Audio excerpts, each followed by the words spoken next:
Bonjour à tous, on se retrouve pour une nouvelle vidéo sur la chaîne Texama, cette fois-ci pour parler modding PC. Le modding PC, c'est une pratique de tout simplement modifier son PC. Donc, modifier une pièce ou des pièces du PC pour qu'elles soient personnalisées. C'est un petit peu comme le modding de jeux vidéo au final. Vous rajoutez un mod qui permet de rajouter des choses qui n'étaient pas dans le jeu de base. Donc ici, j'ai fait un modding en particulier sur la carte graphique. J'ai monté ce PC récemment en live, c'était assez fun d'ailleurs. C'est un PC que j'ai fait pour mon modérateur, il le paye. Il a payé les pièces, donc je vais juste monter pour lui vu qu'il se débrouillait pas trop en montage PC. Donc salut Horus d'ailleurs, voilà ton PC, je m'amuse à le frapper, c'est génial. Et comme vous pouvez voir d'ailleurs, ce PC a un thème totalement blanc qui rend hyper bien. À la caméra, peut-être que les ventilateurs paraissent un petit peu bleus, mais ils sont en blanc pour ceux qui se demandent. Et j'aime vraiment bien le résultat final. Je pense que le look Stormtrooper avec principalement du blanc avec des touches de noir rend toujours hyper bien pour un PC en particulier. Je tiens à préciser que c'est pas sponsorisé, mais il y avait NZXT pour ce PC avait fourni quelques pièces, notamment le boîtier, l'alimentation et la carte mère. Et du coup, c'était un boîtier NZXT H7 pour info. Excellent boîtier pour monter un PC, vraiment. C'est la version non flow toutefois, donc la plaque à l'avant est fermée, mais si vous le pouvez, prenez la version flow. C'était vraiment, je pense, l'un des PC où j'ai eu le plus facile à monter le PC derrière. Genre, surtout le cable management, c'était génial. Là, c'est vraiment un petit test de ma part, vite fait, parce que j'ai monté un PC dedans. C'est le meilleur moyen de tester un boîtier PC. Assez bon boîtier, selon moi. Enfin bref, revenons au PC. Il est blanc. La carte graphique n'était pas blanche. Ça rendait pas bien. J'aurais pu essayer de trouver une carte graphique blanche pour lui. Mais c'était plutôt compliqué. Celle-là était à un bon prix pour lui. C'est une RTX 3080 de chez PNY. Et je vous mettrai quelques images normalement à l'écran de comment elle était avant. Elle n'était pas très belle. Et elle n'allait pas du tout avec ce PC-là. Du coup, la seule manière de faire quelque chose, c'était de modder la carte graphique. Et donc pour cela, j'ai décidé de tout simplement la peindre. Alors je tiens à faire une mise en garde tout de suite. Le modding PC va casser la garantie de la pièce que vous allez modder, forcément. Cette carte graphique, du coup, si elle avait un problème, il y a peu de chances que PNY accepterait de la réparer ou de l'échanger ou autre chose. Ça semble assez logique. Donc, faites-le à vos propres risques si vous décidez de le faire. Je dirais que ce que vous pourriez modder sans trop de risques, c'est le boîtier, par exemple, parce que qui utilise la garantie de son boîtier? C'est juste une boîte en métal. Vous recevez votre boîte en métal, elle est en parfait état. Vous n'allez jamais contacter le constructeur. Donc, ça, je dirais que c'est déjà un peu plus logique à modder. Mais si vous modez par contre une carte mère, une carte graphique, là, ça peut vite coûter cher si vous avez un problème. Donc, je fais une grosse mise en garde ici. Faites-le à vos propres risques, ça va casser la garantie. Mais du coup, ici, j'aimerais justement un peu documenter le processus d'avoir modé cette carte graphique. Peut-être que ça servira à d'autres personnes et qui pourront apprendre de mes erreurs ou apprendre des choses que j'ai appris tout simplement en modant cette carte graphique. Du coup, le premier truc important, si vous voulez peindre évidemment un composant PC, il vous faut de la peinture. J'ai vu quelques recommandations en ligne, mais c'était assez compliqué. Au final, ce que j'ai pris ici, c'est de la peinture pour radiateur, parce que une des pièces de la carte graphique que j'ai peint en particulier était la backplate. Donc c'est une plaque en aluminium qui est derrière le PCB de la carte graphique. C'est cette plaque-là au-dessus par exemple, comme vous pouvez voir. Ça, c'est la backplate. Et du coup, c'est une plaque en métal qui peut prendre de la chaleur. D'ailleurs, il y a des pattes thermiques qui font contact avec l'arrière du PCB de la carte graphique. Donc cette plaque en métal peut devenir chaude quand la carte graphique est en pleine charge. Donc il me fallait une peinture qui puisse transférer la chaleur et aussi puisse résister correctement à la chaleur. Certaines peintures, notamment, quand elles sont exposées à la chaleur, peuvent changer de couleur, notamment la couleur blanche. Donc ça, il fallait faire très attention. Donc une peinture pour radiateur me semblait assez logique. Un radiateur, ça chauffe quand même pas mal. Et du coup, ça c'est fait aussi pour tenir sur du métal. Bon là, oui en réalité si c'est bon, c'est fait pour le fer, le cuivre, l'aluminium, le zinc et le zinc ancien. Donc la plaque est en aluminium, donc c'est tout bon. Donc c'est celle-là que j'ai décidé d'utiliser. J'ai d'ailleurs fait un petit test afin de voir si tout allait bien sur un radiateur en aluminium, justement, c'est un vieux radiateur d'une très petite carte graphique. Comme vous pouvez voir, ça tient plutôt bien, j'ai même essayé de le griffer pour voir la résistance de la peinture sur la finition. Et j'étais plutôt satisfait. Maintenant, un problème quand même avec le choix de la peinture, c'est que une autre partie que je voulais peindre de la carte graphique, c'était la partie en plastique à l'avant de celle-ci, qui était grise normalement. Le problème ici, c'est qu'évidemment, le plastique est totalement différent du métal. Du coup, il vous faut normalement une peinture différente en fait. Moi, je n'avais pas trop envie de prendre une autre peinture parce que ça coûte de l'argent. Et aussi le problème, c'est si vous avez deux peintures, elles vont pas avoir la même teinte forcément. Même si vous prenez exactement la même marque et censé avoir la même couleur, peut-être qu'il y en a une qui va être un blanc un peu plus chaud et d'autres vont être un blanc un peu plus froid. Et du coup, ça ne va pas du tout aller. Ici déjà, le blanc de la carte graphique n'est pas exactement le même que le blanc du boîtier, mais ça va encore parce que c'est le même blanc sur toute la carte graphique. Ça peut arriver que même dans un boîtier, entre les parties en plastique et métal, il y a une différence de couleur. Je voulais au moins que ce soit la même couleur sur l'entièreté de la carte graphique. Donc c'est pour ça que j'ai décidé de quand même utiliser la peinture pour métal dessus. Et finalement, ça a plutôt bien marché, mais ça pourrait varier d'une peinture à l'autre. Donc faites attention à ça si vous décidez de faire justement du modding et qu'il y a des pièces en plastique et des pièces en métal. Ok, ensuite, prochaine étape pour modder une carte graphique, c'est qu'il faut évidemment la désassembler pour séparer les pièces que je veux peindre. On va pas la peindre avec tout de monter dessus. Notamment les ventilateurs, je vous déconseille de peindre un ventilateur parce que la peinture a un poids. Rajouter une couche de peinture sur un ventilateur va alourdir le ventilateur et peut-être au fil du temps rajouter un stress sur le moteur du ventilateur qui va forcer davantage pour le faire tourner. Donc ça pourrait affecter le refroidissement et ça pourrait aussi du coup mener à une mort subite de vos ventilateurs. Et désassembler aussi votre carte graphique simplifie la peinture aussi. C'est beaucoup plus simple de peindre des pièces sans se préoccuper de ne pas peindre une partie ou autre chose. Parce que si vous devriez par exemple éviter de peindre, je sais pas moi, le logo qu'il y a sur le côté, ce serait un peu embêtant, il faudrait le masquer avec un ruban de masquage. Pas très facile et ça rajoute beaucoup de complexité. Donc moi, ce que j'ai fait ici, c'est que j'ai démonté totalement la carte graphique et j'ai séparé les composants qui devaient être peints et les composants qui ne devaient pas être peints. Donc pour désassembler cette carte graphique, c'est un processus qui est simple, mais qui prend un peu de temps et il faut s'assurer de bien garder les vis séparées de côté pour être sûr de bien les remettre en place après, ça semble logique. Donc la première étape, c'est de tout simplement démonter le refroidissement, c'est souvent avec ces 4 vis. Ici, cette carte graphique a en plus des vis qui étaient au niveau des VRM pour bien maintenir le refroidissement contre les VRM. Donc j'ai dû enlever ces vis en plus. Une fois le refroidissement enlevé, il fallait enlever aussi les câbles de ventilateur ou RGB qui peuvent être connectés au PCB. Faites attention à ceux-là.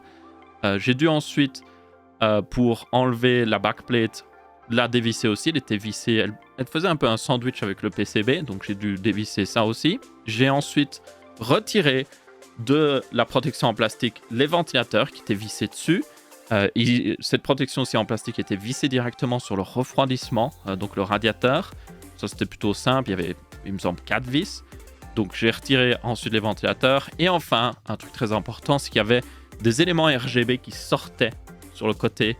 Et même sur ce côté-là, sur la tranche, il y avait un élément RGB que vous pouvez voir d'ailleurs ici, qui devait être retiré. Donc ça, en fait, c'était sur PCB, il y avait des petites vis, c'était plutôt simple. Il y avait très peu de glu, donc ça, un pouce vers le haut pour PNY, parce que vraiment, leur carte graphique, c'est possible de tout désassembler sans avoir de glu qui serait un petit peu embêté à enlever et qui compliquerait le fait de réassembler la carte graphique, donc ça c'était plutôt cool. Une fois tous ces PCB enlevés et les vis mis de côté et tout ça mis de côté, je me retrouve avec tout simplement la coque en plastique qui maintenait tout et la backplate en aluminium. J'ai mis aussi, parce que la backplate en aluminium, comme je dis, avait des pattes thermiques. C'est pas vraiment... Ils sont pas hyper fonctionnels parce que c'est pas eux qui refroidissent directement la mémoire, ils refroidissent la mémoire par derrière le PCB. Mais ça rajoute un petit peu de refroidissement. Donc je les ai gardés sur justement cette plaque en aluminium parce que le problème c'est que c'est difficile de savoir où est-ce qu'ils étaient. Donc j'ai mis un petit peu de plastique pour les protéger lors de la peinture et ça a plutôt bien marché. Après j'aurais pu le faire mieux. Les mettre de côté aurait mieux marché honnêtement. J'aurais pu les mettre à l'arrière du PCB. Parce qu'on voit facilement sur le PCB où est-ce qu'il y a la puce mémoire. J'aurais pu faire ça, ça aurait été mieux en réalité. Donc maintenant on en arrive à l'étape de la peinture. J'ai tout séparé, je peux peindre. Alors, plusieurs mises en garde si vous allez peindre. Déjà, beaucoup de peintures peuvent être toxiques. Donc faites-le dans un environnement ventilé si possible. Faites-le aussi dans un environnement où il y a peu de poussière si possible. Parce que la poussière pourrait finir dans la peinture et en partie ruiner la finition. Aussi normalement pour peindre, alors le meilleur processus... Si vous voulez vraiment bien peindre, c'est déjà certaines surfaces, vous devez les poncer.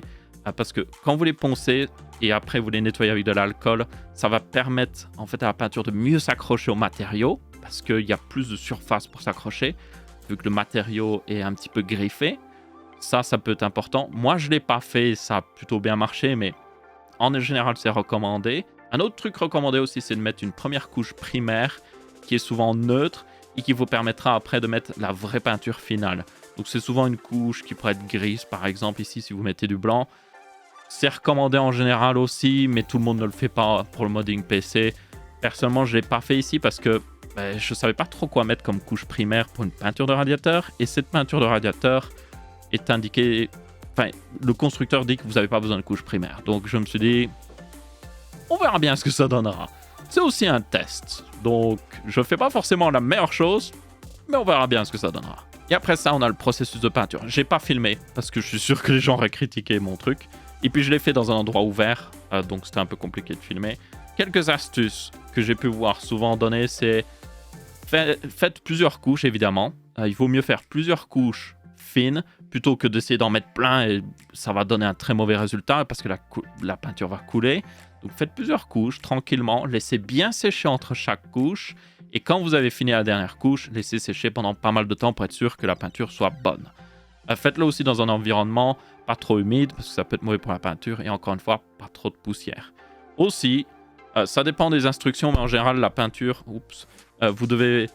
donc c'est un spray, hein, donc bien le secouer avant évidemment et essayer de garder une bonne distance. Donc moi je restais à peu près à 30 cm, c'est ce qu'il recommande. Parce que si vous êtes trop proche, ça va faire un mauvais résultat. Donc gardez votre distance, n'en mettez pas trop, faites plusieurs couches et faites-le dans un environnement bien ventilé et laissez bien sécher. Normalement, vous devrez avoir un résultat qui est plutôt bon. Personnellement, le résultat que j'ai obtenu est satisfaisant. Il n'est pas parfait. Il y a certains trucs que j'ai un peu appris que j'aurais pu faire mieux. Notamment, ce qui aurait pu être mieux, c'est la façon dont j'ai mis les pièces pour les peindre. Par exemple, la partie en plastique, je l'ai mis sur des cure-dents, littéralement, parce qu'il y avait des trous à l'arrière de la partie en plastique. Donc j'ai mis des cure-dents dedans. Comme ça, elle était surélevée de la surface où elle était juste posée. Donc ça permettait de peindre plus facilement. Mais idéalement, en fait, ce qu'il vous faudrait, c'est plus un petit peu comme un rack pour peindre, pendre des linges ou autre chose. Vous pendez cette pièce en l'air avec juste même peut-être des fils de pêche. Et comme ça, en fait, vous pouvez vraiment peindre à 360 degrés autour de la pièce. Et s'il y a un excédent de peinture, il peut couler juste en dessous aussi. Ça aurait été la meilleure façon de le faire. Voilà. Personnellement, j'ai eu quelques accumulations de peinture à certains endroits, mais c'est à l'arrière de la carte graphique. J'ai fait exprès que ce soit à l'arrière d'ailleurs. Ça se voit pas du tout, ok? Deuxième problème que j'ai eu, c'était au niveau de la backplate. Mais c'est en fait après avoir fini de peindre et tout ça, mais malheureusement quand j'ai monté le ventilateur à l'arrière, j'ai pas fait attention, il a touché la plaque justement, il a enlevé un petit peu juste sur l'extrémité, l'arête de la backplate, il a enlevé un peu de peinture ici. Et aussi j'avais oublié à un endroit de mettre une troisième couche, donc on voit encore un petit peu l'aluminium sombre derrière, donc pas parfait, mais honnêtement quand vous y regardez comme ça, on y voit que du feu. Regardez pas trop près toutefois. Maintenant on arrive à l'étape finale pour ce modding de carte graphique, et c'est tout simplement rassembler la carte graphique. C'est plutôt simple, il suffit de juste faire ce que j'ai fait pour la désassembler mais à l'envers. Comme PNY, je l'ai dit avant, n'a pas utilisé beaucoup de glue, franchement c'était très facile, il suffit juste de remettre les pièces, les PCB avec le RGB en place, mettre les vis. Les câbles, il fallait les repasser parce que les câbles passent à des endroits précis pour pas finir dans les ventilateurs. Il y a un peu d'excédent, c'est fait exprès, un peu de mou. Et du coup, une fois que tout ça a été fait, tout rassemblé, voilà le résultat. Et honnêtement, comme j'ai dit, si vous ne regardez pas de trop près, je pense que ça rend plutôt bien. Comme j'ai dit aussi avant, le blanc de la peinture, le blanc du boîtier n'est pas exactement le même. Je dirais que le blanc de la peinture est un petit peu plus chaud. Vu que c'est fait pour un radiateur, ça semble logique. Ici, le blanc d'une ZXT semble être, je dirais, assez neutre. Après, une fois que c'est dans le boîtier comme ça, avec le RGB et tout ça, je trouve que ça, on voit moins la différence. Parce que le RGB rajoute une lumière par-dessus qui modifie un petit peu l'aspect justement de la peinture. Donc, ça permet d'enlever un peu l'effet. Et du coup, ouais, je suis vraiment content. Le RGB marche parfaitement. Ça rend hyper bien quand je l'ai mis en blanc. Bon, il s'amuse à clignoter. Je sais pas pourquoi PNY ne permet pas d'empêcher que ça flash lentement. Ok.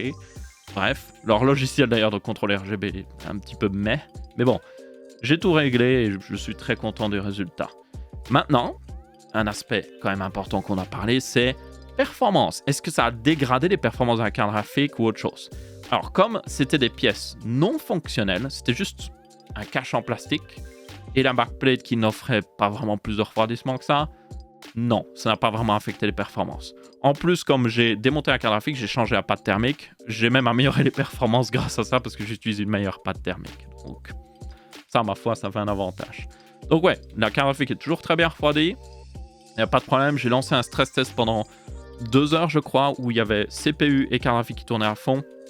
Et j'étais à 70 degrés maximum sur les deux. Donc très bon, avec le boîtier entièrement fermé et tout ça. Donc très bon. Et aussi, j'ai fait ce test pour voir si la peinture réagissait au changement de température, parce que ça, c'est assez important.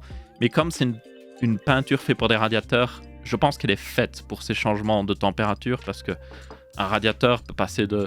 Des fois, vous avez des radiateurs qui tournent en surface à 40 degrés facilement. Hein. Il y a des gens qui s'amusent à les mettre aussi haut. Et puis des fois, le radiateur éteint et il peut être à 15 degrés ou 20 degrés. Donc, cette peinture est clairement faite pour les changements de température, ça semble logique. Donc là, j'ai pas eu de problème. Après, évidemment, ça pourrait varier selon la peinture que vous allez utiliser, donc faites attention. Et donc voilà, c'est à peu près tout pour ma première expérience de modding PC. Enfin, à part si vous comptez la fois où j'ai fait l'extérieur d'une carte graphique en carton, parce que il y avait des mauvaises températures. Ça améliore les températures, mais je déconseille de mettre du carton dans un PC. Ça, ce serait peut-être une autre vidéo, de justement faire des guides d'air pour la carte graphique ou le CPU, avec par exemple des plaques de plastique qui résisteraient justement à la chaleur. Ça peut être intéressant. N'hésitez pas à me dire dans les commentaires si vous voudriez voir ça. Bref, à part ces expériences-là modding PC, pour moi c'était la première fois que je modais vraiment un PC. Et honnêtement, c'était cool. Après, je le conseille encore une fois, pas forcément pour une pièce où vous comptez utiliser la garantie, donc pas la carte mère, pas la carte graphique, parce que vous allez perdre la garantie. Après, si vous avez une ancienne pièce et que vous êtes en mode « Ah, j'ai envie juste de lui donner un petit côté, un look un peu plus intéressant », et que vous le faites correctement, encore une fois, sur des pièces non fonctionnelles, donc juste un cache en plastique ou une backplate qui ne sert pas au refroidissement, vous n'aurez pas de problème tant que vous réassemblez correctement. Maintenant, ce que je conseille vraiment, si vous voulez faire du modding PC et que vous avez peur pour la garantie, faites-le juste sur votre boîtier. Le boîtier, c'est ce que vous voyez le plus de toute façon. C'est ce qui donne vraiment l'aspect du PC au final. Et ça, vous n'avez rien à faire au niveau garantie parce que, honnêtement, qui utilise la garantie de son boîtier, franchement, si le boîtier est arrivé en bon état, il y a très peu de chances que vous allez avoir besoin de garantie. Donc, et puis, la plupart des marques de boîtiers PC, je pense, ça ne les dérange pas trop que vous amusiez à repeindre le boîtier. Ils sont assez bien habitués, à mon avis. Donc, boîtier PC, ça, honnêtement, si vous voulez modifier votre boîtier PC, lui donner une couleur plus intéressante, ou faire un design même à l'avant ou autre chose, faites-vous plaisir. Et je vous invite même à le faire parce que je trouve ça intéressant. Faites évidemment attention de bien utiliser une bonne peinture qui va bien avec notamment du métal ou autre chose. Et de faire toutes les procédures correctes. Bien nettoyer la surface avant de la peindre aussi, ça c'est important. Ça je ne l'ai pas dit, mais j'avais nettoyé la backplate et tout ça avec de l'alcool pour être sûr qu'elle soit parfaitement propre. Et du coup, c'était à peu près tout. C'était juste une petite vidéo ici pour parler de mon expérience, documenter un petit peu derrière. Maintenant, que pensez-vous du résultat? Vous pensez que c'est bon? Avez-vous des astuces pour le modding PC? Peut-être des marques de peinture que vous recommandez? Parce que vous avez déjà fait pas mal de modding PC et qu'il y a certaines marques de peinture qui marchent hyper bien avec, par exemple, les pièces d'ordinateur. Je serais curieux d'avoir ça. Si vous avez aussi des petites astuces en tout genre, peut-être au niveau du masking, parce qu'il y a peut-être des gens justement qui s'y connaissent très bien en masking, peut-être laissez vos astuces. Je pense que ça pourrait être utile pour des gens qui voudraient faire un peu du modding PC. Ils pourraient regarder dans les commentaires et justement voir vos recommandations. Et moi aussi, j'y regarderai honnêtement parce que ça m'intéresse.